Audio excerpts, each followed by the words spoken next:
Hello everyone, this is Dr. Gaurav Martolia and I am a dental practitioner in Raghunath Dental Clinic, Dehradun, and I am practicing since 3 years. Generally I share my videos, my clinical stories, my presentations, but this would be my first video for YouTube. And for dentistry, I think there are no limitations in this field. A person who is pursuing dentistry can learn and do a lot of work, but I believe it depends on us how we make our practice grow. And but there should be a learning attitude in that person. I am a proud dentist, a learner, and we will be exploring dentistry together. There are many topics which people talk about or we will be talking about, but in this video I will be talking about with some myths and taboos in dentistry which we face in our daily practice.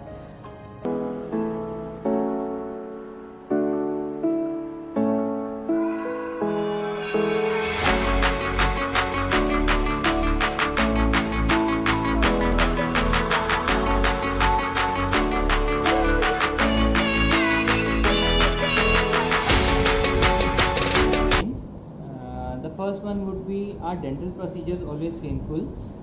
क्या हमारे dental procedure सारे painful होते हैं? ऐसा नहीं है. Most of the dental treatment, चाहे extraction हो या फिलिंग हो या फिर इम्प्लांट प्रोसीजर्स हो, सारे एलए के प्रेजेंस में होता है, लोकल एनेस्थीसिया के प्रेजेंस में होता है, which makes the treatment more painless. And if you talk about drilling और रोटरी इंस्ट्रूमेंट्स की, तो वो बहुत हाई स्पीड रोटेशन मेंटेन करता है जिससे डिस्कम्फर्ट टू द पेशेंट बहुत एक उससे कम हो जाता है. Second would be does removal of upper teeth affects vision. क्या ऊपर के जबड़े के दांत निकालने से हमारी आंखों की रोशनी में कोई फ़र्क आता है? देखिए, हमारे जो फेशियल नर्व है उसमें से बहुत सारे नर्व हैं जो हमारे मैक्सिलरी और मैंडिबुलर नर्व से अटैच हैं, but this is a pure misconception. ऐसा नहीं है, ऐसा अभी तक देखा नहीं गया है कि हमारे ऊपर के दांत निकालने से हमारी आंखों की रोशनी में फ़र्क आता है. ऐसा बिल्कुल भी नहीं है. Third one would B does harder and stronger brushing can help in achieving white teeth. क्या हार्ड ब्रश करके हमारी दांतों की गंदगी साफ़ हो जाती है?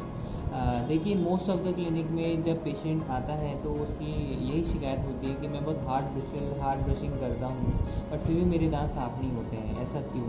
देखिए, सबसे पहले आई वुड से कि आपको बहुत ultra soft bristle brush use करना है, बहुत ज़्यादा हार्ड ब्रश यूज़ नहीं करना है. दांतों में आपके गम्स में जो खून आना, गम्स की स्वेलिंग होना, वो इन्हीं कारणों से होती है कि आप बहुत हार्ड ब्रशिंग यूज़ करते हैं. सबसे पहले you have to take a very soft bristle brush. And आपको ये ध्यान देना है कि जब आप ब्रश करेंगे तो आपके ब्रश का जो पॉस्चर है वो ऐसे 45 डिग्री में ना हो, जस्ट लाइक दिस, ऐसे 45 डिग्री में ना हो. You have to take it in a very straight way और आपको स्विफ्ट मोशन में ब्रश करना है. अगर आप ऐसे नहीं करते, हॉरिजॉन्टली भी करते हैं, तो you have to just take care कि आपको बस स्ट्रेट करना है, अपने गम्स में ब्रश नहीं करना है. इससे क्या होगा? इससे आपके जो गम्स हैं, सर्वाइकल पोर्शन जो हमारे गम्स का होता है, एक तो आपके दांतों से आपकी गम से खून नहीं आएगा और सर्वाइकल पोर्शन आपका घिसेंगे नहीं, जो कि आपके हार्ड ब्रशिंग के कारण घिस जाते हैं और सेंसिटिविटी कॉज करते हैं इन अ वेरी लॉन्ग टर्म. तो इस वजह से आपको बहुत सॉफ्ट वाला ब्रिस्टल यूज़ करना है और just in a very gentle way. So the fourth one would B does professional cleaning और स्केलिंग लूजन्स योर टूथ. क्या प्रोफेशनल क्लीनिंग और स्केलिंग कराने से हमारे दांत लूज हो जाते हैं? देखिए, ऐसा नहीं है. नॉर्मल ब्रशिंग करने से हमारे दांत उतने साफ नहीं हो पाता है. That's why we recommend to have you scaling done in every 6 month. जो प्लाक हमारे दांतों में डिपॉजिट हो जाता है टाइम टू टाइम, वो एक हार्ड फॉर्म स्ट्रक्चर में ले लेता है, दैट इज़ कॉल्ड कैल्कुलस. और जो कैल्कुलस हमारे दांतों के बीच में इकट्ठा हो जाता है उसे हम रिमूव जब करते हैं सुप्राजिंजाइवली और सबजिंजाइवली, तो उस कैल्कुलस के कारण हमारे दांतों के बीच में गैप आने के चांसेस हो जाते हैं. और जो कैल्कुलस है वो हमारे सपोर्टिंग बोन स्ट्रक्चर्स और हमारे गम्स को रिसीड करने के चांसेस उसमें ज़्यादा हो जाते हैं. सो जब भी उस कैल्कुलस को रिमूव किया जाता है तो वहाँ पे उन दांतों के बीच में गैप आ जाता है और पेशेंट्स को लगता है कि हमारे दांत लूज हो गए हैं, पर ऐसा है नहीं. We just recommend to have your scaling done in every 6 month. और वार्म सलाइन गागल के लिए we recommend to have in every 3 to 4 intervals in a day. And आप क्लोरहेक्स का माउथ वॉश यूज़ कर सकते हैं। तो the fifth one is there is no need to visit dentist for treating milk teeth as they will just fall out anyway. क्या 5 साल से कम उम्र के बच्चों को डेंटिस्ट के पास लेके जाने की कोई ज़रूरत नहीं है, क्योंकि उनके दांत खुद ब खुद निकल जाएंगे।